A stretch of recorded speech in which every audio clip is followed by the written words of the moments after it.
All right, folks, I am back. Crunchy Brown himself. And I'm actually here to correct a mistake I made because my old man eyes played a trick on me here.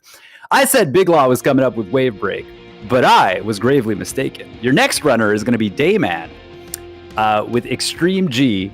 Well, it's XGRA, which is Extreme G Racing Association, which, according to Dayman, is the best in the series.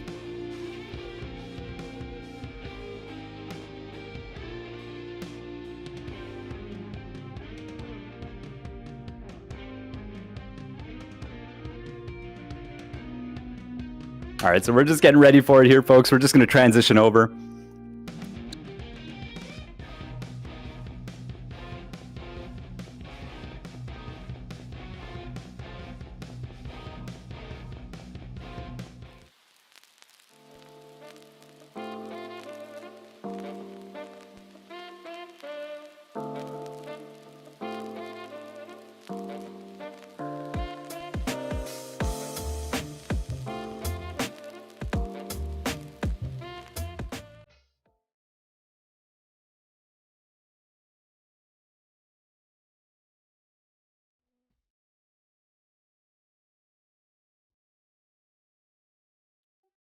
Look at this handsome lad. I hope you guys are entertained by that dog we just saw, but here's something even better than that dog. Dayman with Extreme G Racing Association. Take it away.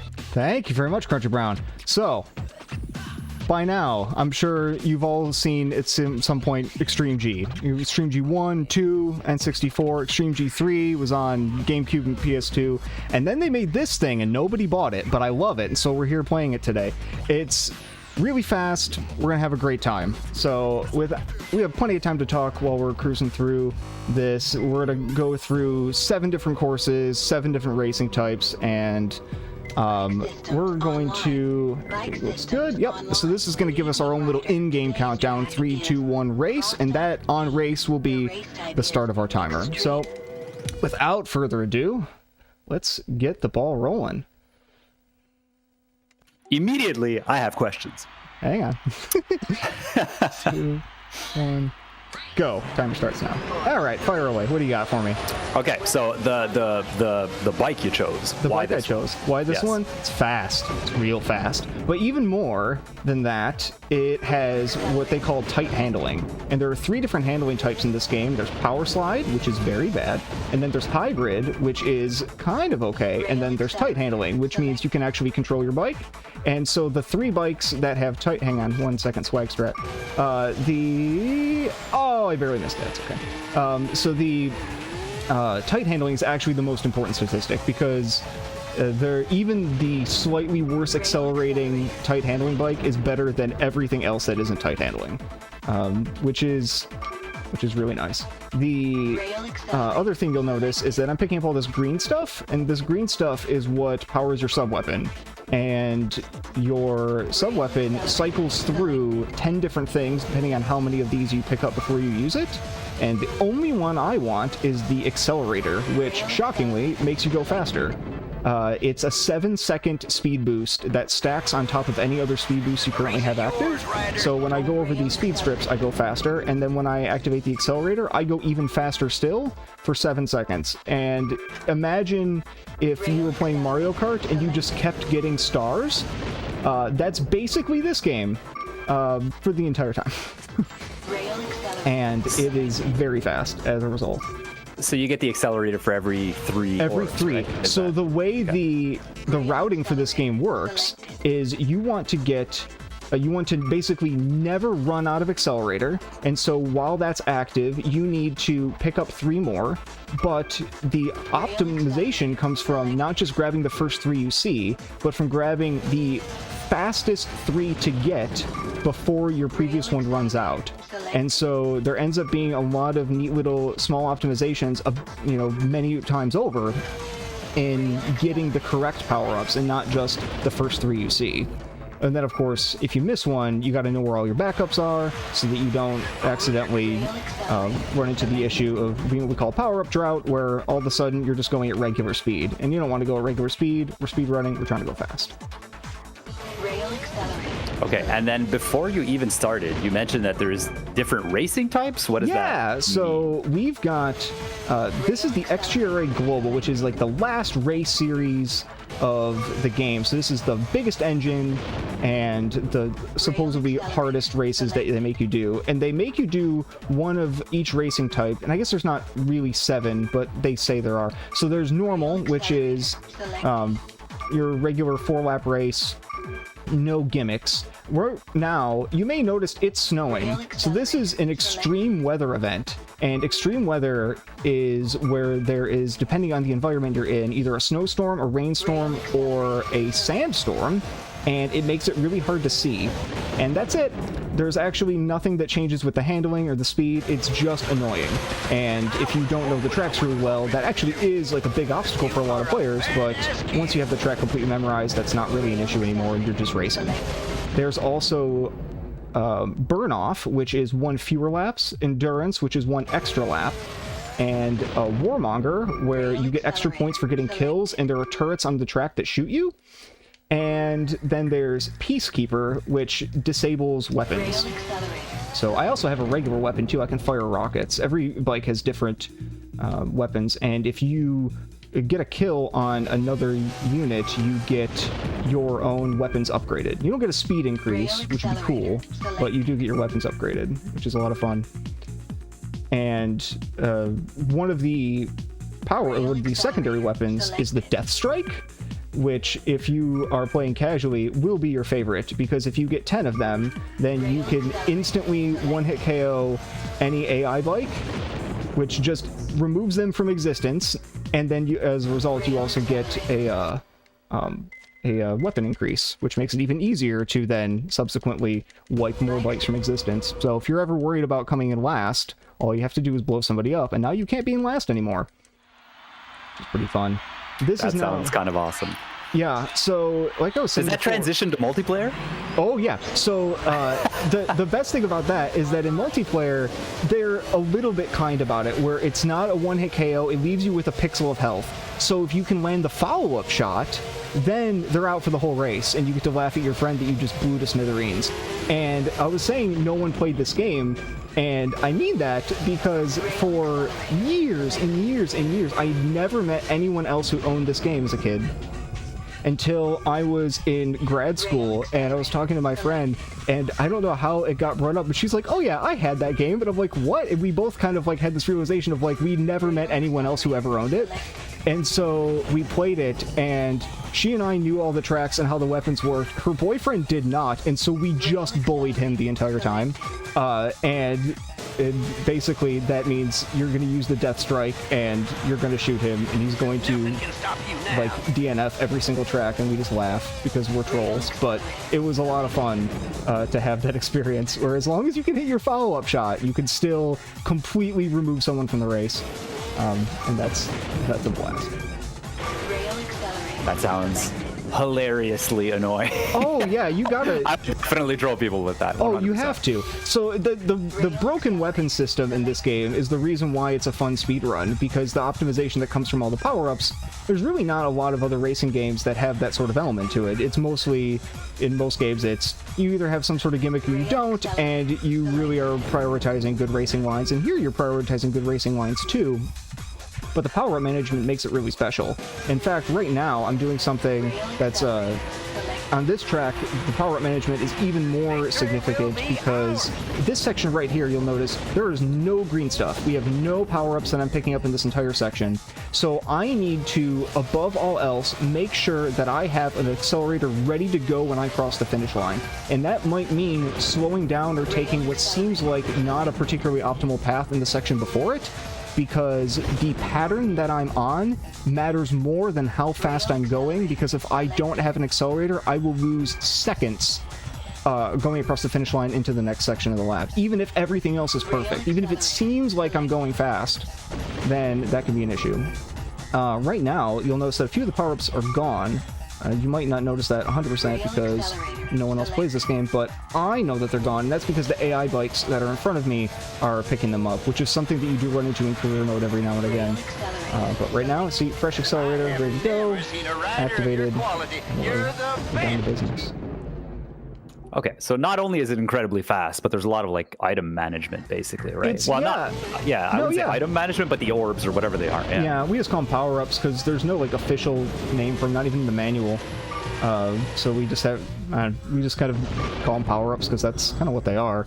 And it's, yeah, managing the speed along with your kind of power-up item routing, knowing which ones to grab, where they all are, stuff like that. And then when you're in the career mode like this, you'll kind of get trolled by the AI sometimes, but their patterns are extremely consistent. So if you're in the same spot at the same time, then you don't really have to worry about it all that much. I'm gonna do something a little bit goofy here since the pattern I'm on. I'm gonna activate this accelerator a little bit early, which should be okay.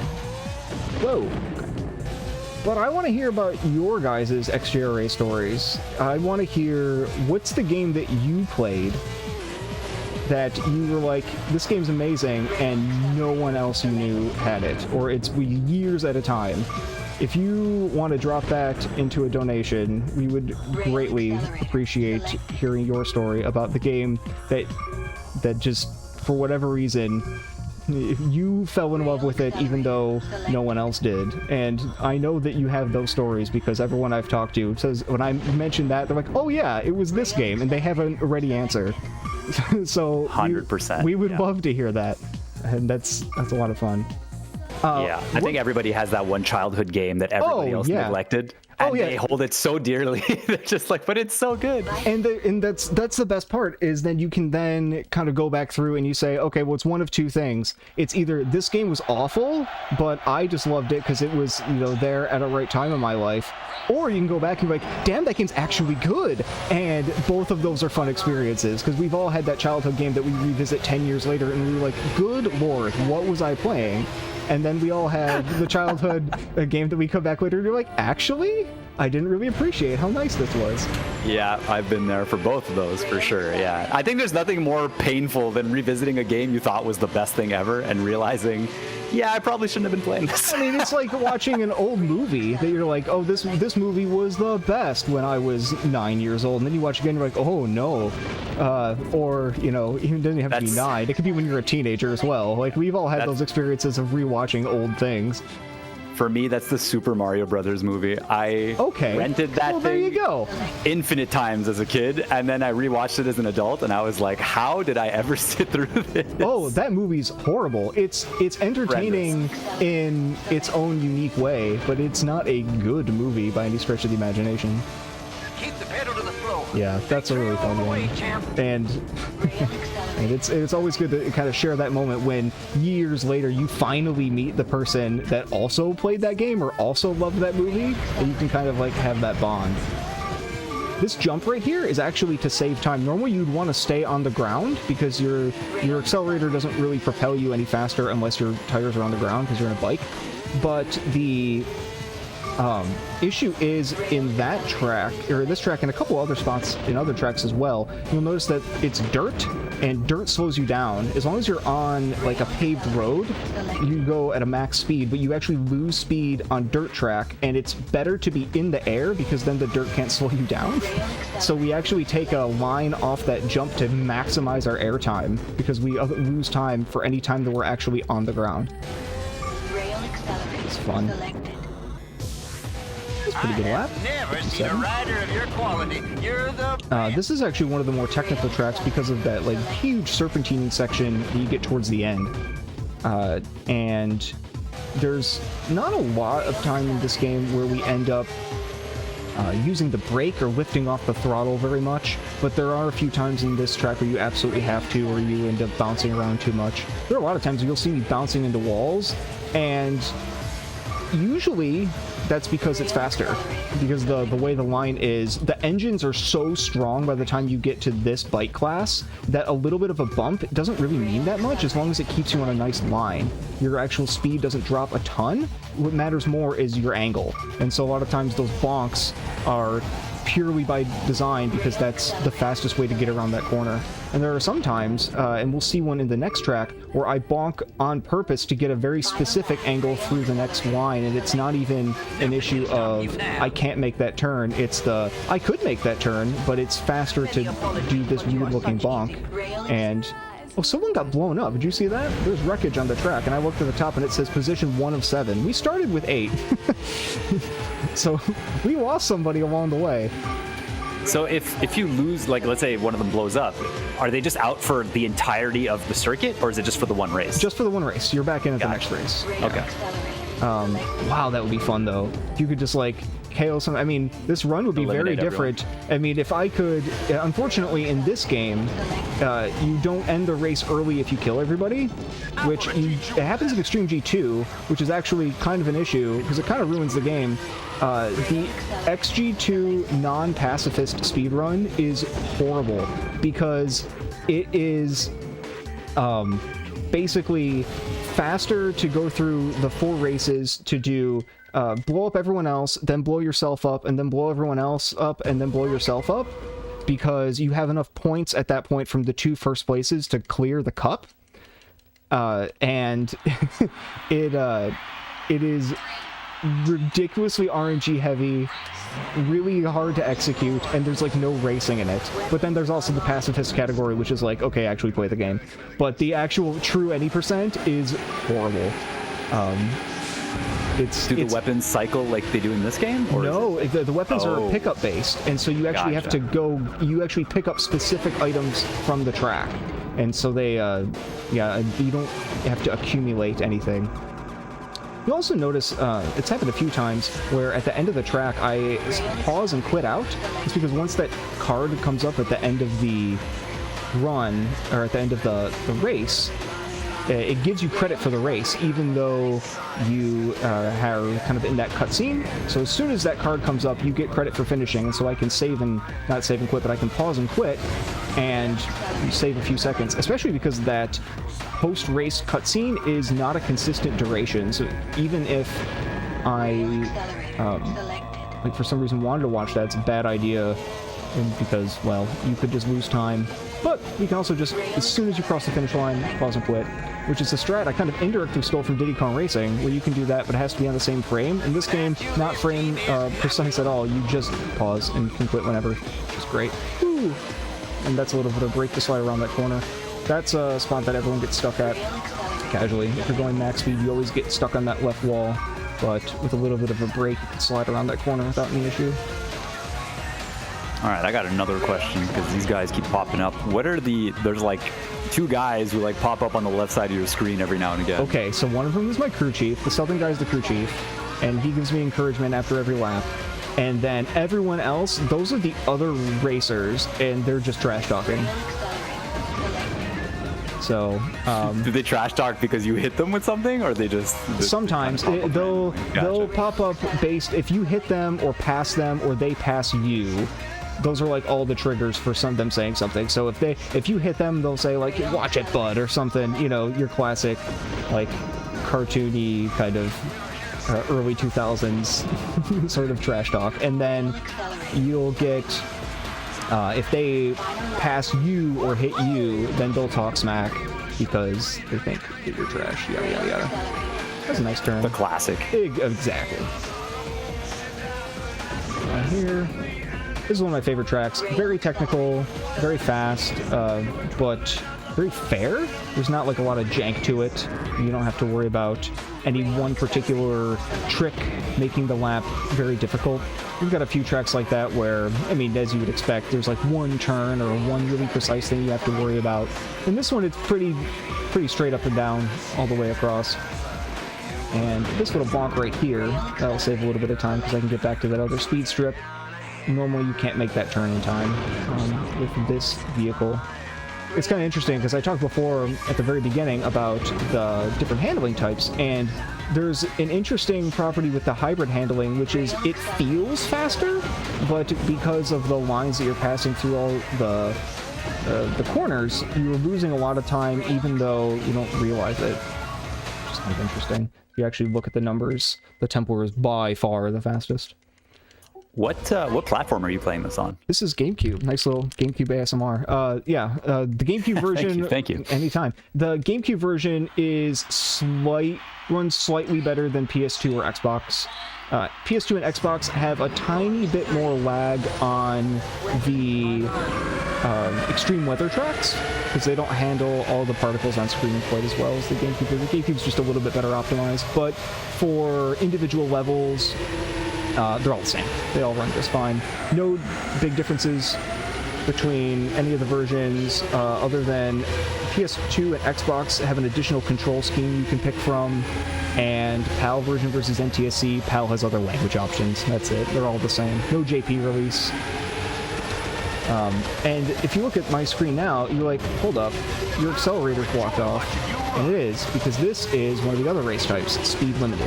In speed limited, you are not allowed to use the accelerator, and the speed strips don't work. Which means that this is functionally an auto-scroller. But it's an auto-scroller with a potential 9-second time loss every lap if you fall into a hole. So all I'm going to do is not fall into what we call the pit of shame, and this is going to be smooth sailing. That's basically it. Okay, but you can still use all the weapons. Oh, yeah. So this is like, if you were wanting to play with your friends, Speed Limited's not a bad way to go, because then it turns into more of a combat game than a pure racing game. The way the weapon system works in this game, racing-wise, being as broken as it is kind of an issue for just multiplayer casual play, because the accelerator is so good that if you get off to an early lead and you know where everything is, it's impossible to catch you unless you make a gigantic mistake. You can't lose. If you get a good start off the line and get an accelerator with the first 3 power-ups, you are now clearing the track of power-ups for everyone behind you and maximizing your speed every time. You can't be caught. It's not possible. And so that's unfortunately where this game kind of falls down in terms of multiplayer.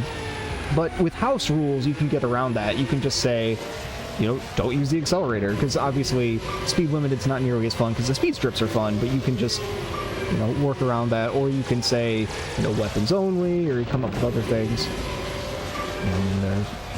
But it also gives you opportunities like this guy. This guy being annoying. There is an issue on this track, actually, with you can have one of the bikes teleport in front of you, and I don't know why, and it's really funny, but randomly you'll just see someone, like, ahead of me.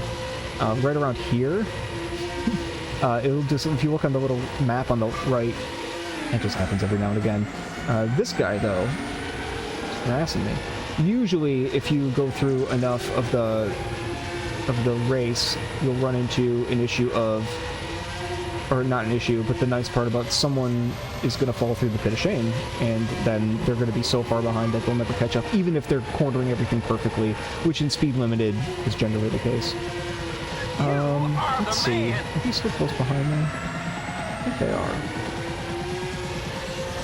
Grab a weapon, just in case. You say that as though they're like right behind you, but I'm looking at the map and they're like so far away from you. Well, they must have fallen or got stuck with them, because there was that guy that was on my tail for a long time.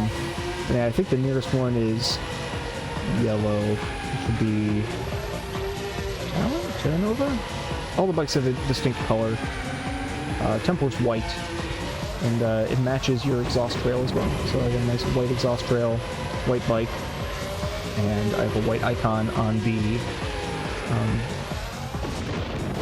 the map. Oh, there he is. Hang on. A little demo here. And so I noticed that you had the Death Strike there. Yeah, that was the Death Strike. So gotcha. He doesn't exist anymore. So I'll just, I mean, that to me, that was worth the 2-second time loss just to kind of show that. And I also upgraded my weapon, so now I have a flurry of rockets every time I hit the A button. It's pretty fun. And if I were to blow someone else up, then I would have auto-lock rockets, which is this flurry of rockets, except for instead of all being free fire, they will lock in on whatever I aim at and do a really substantial amount of damage. Does also, the Death Strike track enemies as well, or is it just like a straight shot? No, Death Strike tracks. That's so busted. Oh yeah, it auto locks and is one-hit KO, and there's nothing they can do about it. It's really nice. So put that in Mario Kart. Yeah, so imagine if you had red shell that confirmed target before you press the button a second time, and then when it hit them, they just go away.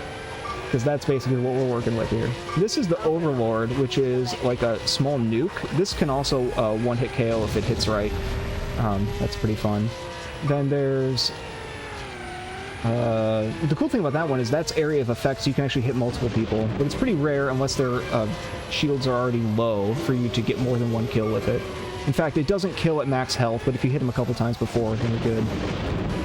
And then this one's fun. This is the Rapier, and if someone tries to pass you, no they don't, because they just get destroyed. They can go through the beam, but the beam does a lot of damage per second, and it is not very difficult to get a kill with this. It's pretty good. I gotta say, the weapons in this game look really cool. Oh, here's mines. Those linger on the track for a little bit and do a tremendous amount of damage. If you eat 2 stacks of mines, you die. Your recovery, health recovery is pretty fast, but because mines is only 2 power-ups, it's not inconceivable to get 2 power-ups, drop mines, have them land, drop more mines, and then they're dead. That's very much a thing you have to watch out for. One of the other runners in this game has had that happen to him in a run where he got hit by a loose attack and then a stack of mines from the guy in front of him when he was trying to get up into first place and just died on the spot, run over, which is, I laughed. He didn't. 2 tracks left. Now, a little bit of an interesting thing. This is supposed to be Peacekeeper, but in every version of the game, it's just a regular race. So this is supposed to be no weapons, but the speed strips are on, which is effectively like a time trial. But for whatever reason, they just didn't code it right, and so it says Peacekeeper, but then that you have all your stuff. So I'm fine. That means this is a lot faster.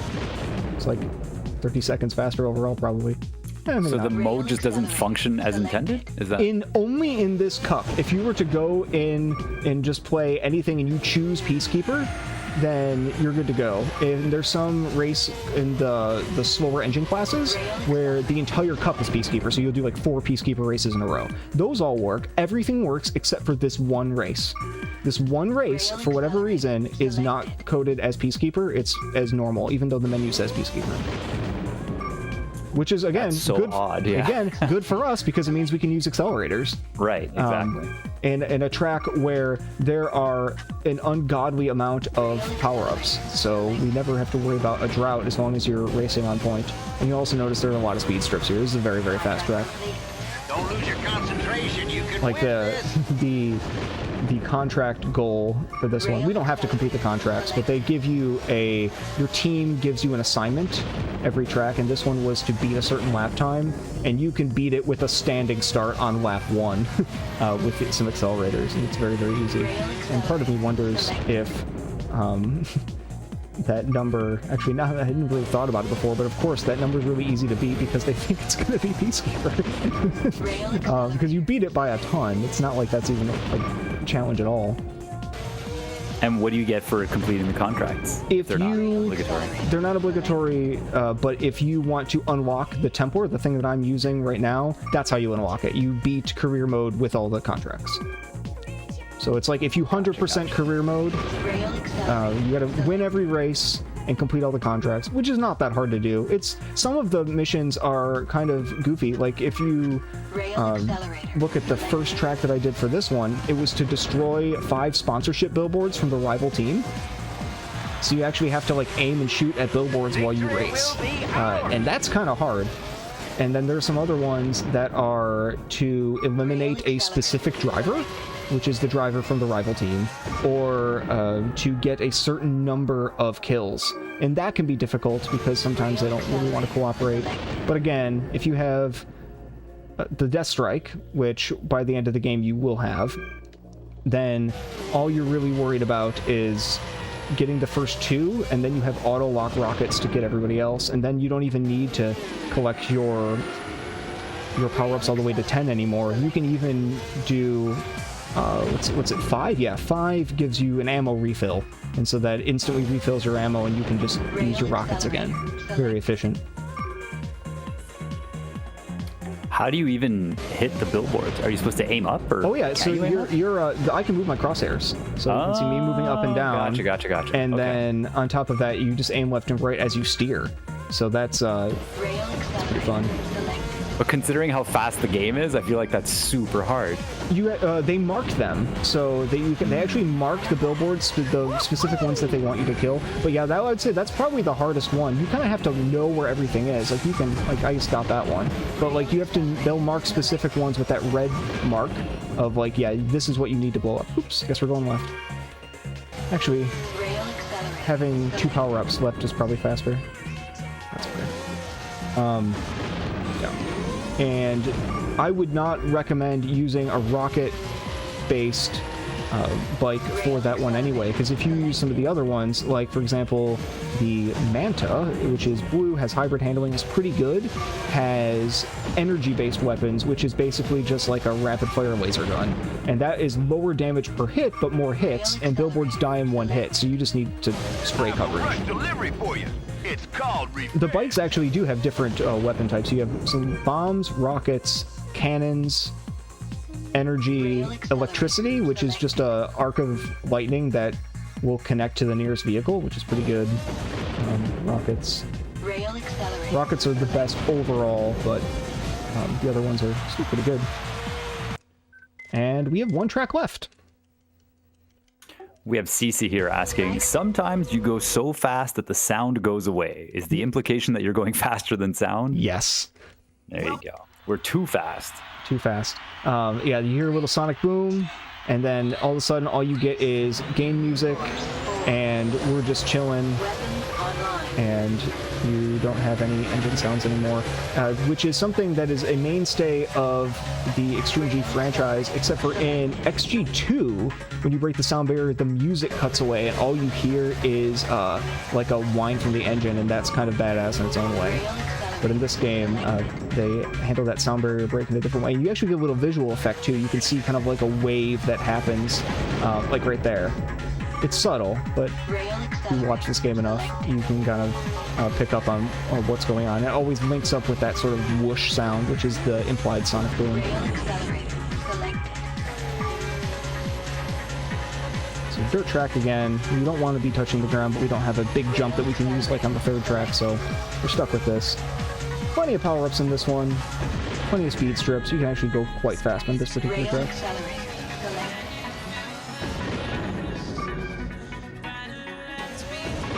How many tracks are in the game total? 14, and we do 7 of them in this series run. So there are 7 areas and 2 tracks each that are between slightly and very different, other than the environments are the same. Some of them share segments, but they're not like variations of the same track. They're quite different. But among the 7 areas, you have 2 tracks, and then in the last series, which is this one I'm doing right here, XGRA Global, you do 1 track for every area, and you use every game mode, which is why this is popular speed-wise, because you have a little bit of variety. We also have an all tracks category, which nobody runs but me, because people don't want to bother running all 14 tracks. I do, and so I do that. But if you just want to kind of hop in, it is pretty straightforward to get an okay time in this game. The bike engines are so strong that you're always moving forward. You don't have to worry about getting stuck. And as long as you have a little bit of memorization to where the speed strips and power-ups are, progress is pretty linear. You can put together a good time without stressing out about it, and it's a lot of fun. Game controls incredibly well. Very, very responsive. They handle the speed well. Some games where as you speed up, it becomes harder to control, but the handling actually kind of scales with your speed, and so you kind of, your grip changes slightly when you're really going really, really fast, which is very nice. Rail accelerator selected. 2 laps left. Time will be at the end, like as I cross the finish line on lap 4. I'll give you a little bit of a countdown when that happens, but we're about 2 minutes away from that. Rail accelerator selected. Right. How are we doing on upcoming incentives, by the way? Rail And we're accelerator. kind of closing things out I was here. actually just taking a look at that. Give me 1 sec to refresh. We've been doing really well in incentives so far, but I'd like to keep that trend going. Yeah, that's right. Everybody so far has just been amazing. We're at $2,766. I said we were going to make 3K by the end of my block. It's going to happen. I just know you guys can do it. Good.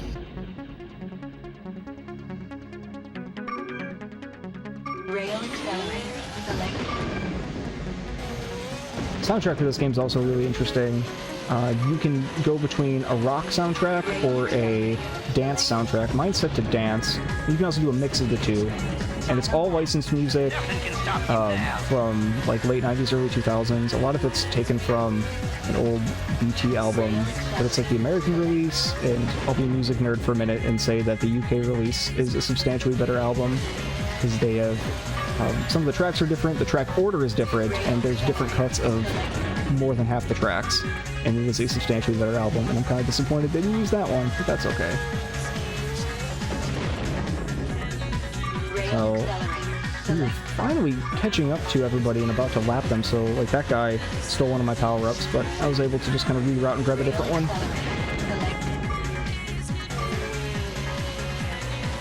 All right. And just a bit of an update here on the incentives. Wheezy mode was met for Big Law's run of Wave Break coming up. So that's Fantastic. good. Yes, Sure, everyone knows fantastic. what that is. It is. Hold on. I actually have a breakdown of it here. Okay. What do we? It is what do a we get ourselves custom into? level. So it's a custom level that is a Weezer concert, and it's DMCA safe. Interesting. Time I'm in curious 10 as to seconds, how by the that way. came to be. And then, yeah, it's just built into the game. And Weezer actually made the song for the game. That's interesting. And time. Well done. Nice. Look at that. You did that super fast, actually.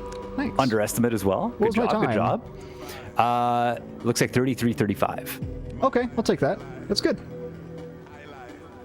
That's awesome, dude. Good job. Thank you. All right. Well, that's my time here. I hope you guys enjoyed XGRA, my personal project and longtime speed game love. I'm always going to keep coming back to this regardless of what else I end up doing. It's very, very fun. I encourage you all to give it a try. Not even necessarily the speed run, but play the game. It's a blast. If you are interested in the speedrun, because you're that kind of nerd, we do have a Discord for that. You can find that on the speedrun.com page, or more than welcome to help anybody out. And even if you are just a fan of the whole series, we're all XG fans there. And actually, most XG runners run more than one game. Because I've played 1 a bit, and I've done a little bit with 3. 2 gives me headaches, so I don't do that, but everything else is fair game. That's my time. Thank you all so much. Please keep those donations coming and have a wonderful rest of that marathon. Thank you so much, Dayman. You did amazing. As always, a pleasure dealing with you. Thank you very much for that run. And next up, we will have, for real this time, Big Law playing Wave Break, and we'll actually have Wheezy mode because you guys made it happen.